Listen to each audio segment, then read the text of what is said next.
I guess we can get into these trailers, man. So what do you got? Cool. First, I'm gonna keep with the horror theme. I don't know how many people are in tune with this, but we got Terrifier 2 coming out. I don't remember Terrifier 1. It was great. It was awesome, and it was started off from All Hallows Eve. It surrounds this guy Art the Clown. It's really creepy. Like I said, indie classics. It's very it's cult horror film, but it does have a widespread fan base, and I am one of those fans. But yeah, so we're gonna get Terrifier 2. It's gonna drop for us on October 6th, and it pretty much just it follows. After being resurrected by a sinister entity, Art the Clown returns to the timid town of Miles County, where he targets a teenage girl and her younger brother on Halloween night. That's what they give us as a synopsis, but I strongly suggest watch the trailer. Those that do follow this franchise, I do think you will be highly impressed with the film. It was supposed to come out before the COVID, and then due to the COVID, it got held up in production and everything. And now they're finishing up, they're wrapping it up, and they're going to give it to us. So I am highly anticipating that one. On a personal note, and then next we got Weird. It's the Al Yankovic story.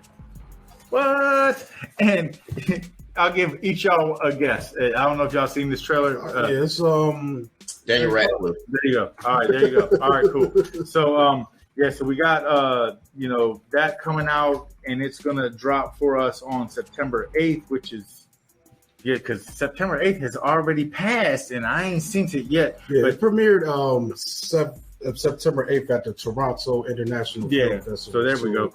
But yeah, so pretty much we got Daniel Radcliffe playing Weird Al, and I mean it has a solid cast. We also get Rainn Wilson, we get Evan Rachel Wood, we get Quintina Brunson, Jack Black's in it. But it follows Weird Al, the rebellious and unconventional singer that becomes famous for changing the words to world-renowned songs. However, his excessive lifestyle and infamous romance nearly destroys him. And I didn't know until I watched this trailer that he had a thing going on with Madonna. So, that's yeah. I mean, she has a thing for taking people up in high-profile places, and then it's weird. I'm showing another date for November 4th for this thing. There we go. So that's probably going to be the. And it says it's going to be exclusively on the Roku channel, which is kind of weird, but it's kind of a big flex if they're putting money into original programming. Might as well. Everyone else is doing it. An interesting gamble. Yeah, Roku. I don't know. I'm just saying, as far as their market share and all, like that's kind of crazy. Yeah, they're more of a platform than actually like a streaming service. Yeah, that's what I'm saying. Yeah, it's not like Hulu or Netflix. It'd be like Xbox having an exclusive movie. Right. But you know what? YouTube did that with Cobra Kai, and look what that got. Ended up on Netflix. You know what I'm saying? So, hey, things happen. They lost it fizzed out on them. Yeah, all those original What was the streaming service that was just supposed to be set for cell phones? They lost two. It's so bad I forgot. Quibi or something. Yeah, Quibi or some shit. Yeah. I feel bad for everyone who just has to watch movies on their cell phone. That's a small screen. I wouldn't be able to see that, but but yeah. So nevertheless, the next one we got is I just saw this trailer earlier today, and it's called The School for Good and Evil, and this one is kind of trippy. It's gonna drop for us on Netflix. It looks like they're gonna put a lot of emphasis and energy into this story. It follows damn, I didn't even print out the seems like pretty much back it up. Pretty much. So So pretty much, what it is it takes like your folk. Your fairy tale stories, and whether if you're Cruella de Vil or Snow White or whatever, they separate you by good and evil, and then kind of send you down that course path and show you how, show you the way to, kind of embrace your goodness or your evilness in a sense. But this is going to drop for us on Netflix on October 21st. But the cast list is really solid, man. I mean, you got Charlize Theron is in it. You got Kerry Washington. Sophia Ann Caruso is in it. Sophia Wiley. I mean, there's a lot of people that are, notable actors, actresses that are really going to pull some weight, pull some rank in this Netflix adaptation of this film. And it's probably going to be a fun family watch, directed by Paul Feig. So I would probably check that one out on family night. It's not one that I would go out of my way to watch like on a solo tip, but I would definitely, piece of family night kind of thing. That would be the way that I would go with that. The next one I got is called The Infernal Machine. This one looks pretty cool. It's been a while since we've seen Guy Pearce in a film. You know what I'm saying? So that alone kind of already pulled me in. And it follows this guy. His name is Bruce Cogburn. He's a reclusive and controversial author of the famous book, The Infernal Machine. Is drawn out of his hiding when he begins to receive endless letters from an obsessive fan. What ensues is a dangerous labyrinth as Bruce searches for the person behind the cryptic message, forcing him to confront his past and ultimately reveal the truth behind the book. So what I got from the trailer, a middle-aged kid, teenager, read the book, acted out some of the scenes from the book or what he, digested and, got from the book, acted that stuff out, and then got jammed up by the police and whatnot, and then blamed the book. And this is why this author, went into hiding in the first place, and now everything's starting to resurface. But conceptually, looks pretty cool. I remember the same thing happened with Beavis and Butthead, man. They started, with Beavis and Butthead show, all the fire stuff. And then there was these two kids that burned their house down, blamed it on Beavis and Butthead. As future episodes of Beavis and Butthead came out, they were no longer allowed to play with fire nor do any of the other stuff that they did because kids were using it as an excuse to do the things that they were doing. And of course, instead of parents checking themselves, they would say rather just, let's blame someone else for that. So this looks cool. I think this would be a really, really cool movie to watch.